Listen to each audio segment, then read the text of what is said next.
Praise the Lord. வெளிப்படுத்தலின் விசேஷம் 1ஆம் அதிகாரம்.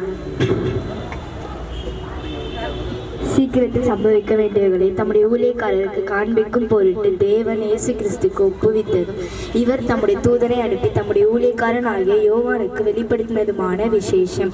இவன் தேவனுடைய வசனத்தை குறித்தும் இயேசு கிறிஸ்துவை பற்றி சாட்சியை குறித்தும் தான் கண்ட யாவற்றும் சாட்சியாக அறிவித்திருக்கிறான். இந்த தீர்க்க தரிசன வசனங்களை வாசிக்கிறவர்களும் கேட்கிறவர்களும் இதில் எழுதியிருக்கிறவர்களை கை கொள்ளுகிறவர்களும் பாக்கியவான்கள். காலம் சமீபமாக இருக்கிறது. யோவான் ஆசியாவில் இருக்கிற 7 சபைகளுக்கு எழுதுகிறதாவது, இருக்கிறவரும் இருந்தவரும் வருகிற மாணவராலும் அவருடைய சிங்காசனத்திற்கு முன்பாக இருக்கிற 7 ஆவிகளும் உண்மையுள்ள சாட்சியும் மரித்தோரில் இருந்து முதல் பிறந்தவரும் பூமியின் ராஜாக்களுக்கு அதிபதி ஆகிய இயேசு கிறிஸ்துவினாலும் உங்களுக்கு கிருபையும் சமாதானம் உண்டாவதாக. நம்மிடத்தில் அன்பு கூர்ந்து தமது ரத்தத்தினாலே நம்முடைய பாவங்கள் ஆற நம்மை கழுவி தம்முடைய பிதாவாகிய தேவனுக்கு முன்பாக நம்மை ராஜாக்களும் ஆசாரியர்களும் ஆக்கின இவருக்கு மகிமையும் வல்லமையும் என்றென்றைக்கும் உண்டா இருப்பதாக. ஆமேன். இதோ மேகங்களுடனே வருகிறார். கண்கள் யாவும் அவரை காணும். அவரை குத்தினவர்களும் அவரை காண்பார்கள். பூமியின் கோத்திரத்தார் எல்லாரும் அவரை பார்த்து புலம்புவார்கள். அப்படியே ஆகும். ஆமேன். இருக்கிறவரும் இருந்தவரும் வருகிறவரும் ஆகிய வல்லமை உள்ள கர்த்தர் நான் அல்பாவும் ஒமேகாவும் ஆதியும் அந்தமா இருக்கிறேன் என்று திருவுள்ளம் பற்றுகிறார். உங்கள் சகோதரனும் இயேசு கிறிஸ்து நிமித்தம் வருகிற உபத்திரவத்திற்கும் அவருடைய ராஜ்யத்திற்கும் அவருடைய பொறுமைக்கும் உங்களுடன் பங்களனுமா இருக்கிற யோவான் ஆகிய நான் தேவ வசனத்தின் நிமித்தமும் இயேசு கிறிஸ்துவை பற்றி சாட்சி நிமித்தமும் பத்ம என்னும் தீவிலே இருந்தேன். கர்த்தருடைய நாளில் ஆவிக்குள் ஆனேன். அப்பொழுது எனக்கு பின்னாலே எக்கால சத்தம் போன்ற பெரிதான ஒரு சத்தத்தை கேட்டேன். அது நான் அல்பாவும் ஒமேகாவும் முந்தினவரும் பிந்தினவருமாய் இருக்கிறேன்.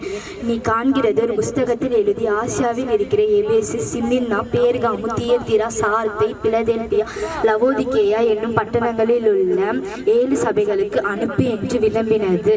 அப்பொழுது என்னுடனே பேசின சத்தத்தை பார்க்க திரும்பின போது 7 குத்துவிளக்குகளையும் அந்த 7 குத்துவிளக்குகளின் மத்தியிலே நிலையங்கி தரித்து மார்பு அருகே பொற்காசை கட்டியிருந்த மனுஷகுமாரன் கொப்பானவரையும் கண்டேன். அவருடைய சிரசும் மயிரும் வெண்மஞ்சை போலவும் உறைந்த மலையை போலவும் வெண்மையாயிருந்தது.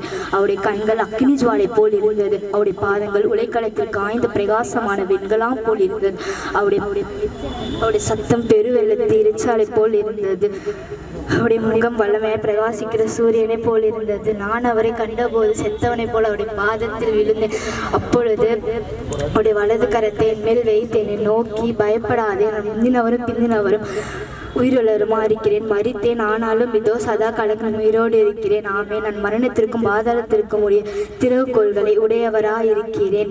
நீ கண்டவைகளையும் இவைகளுக்கு பின்பு சம்பவிக்க வேண்டியவைகளையும் எழுது.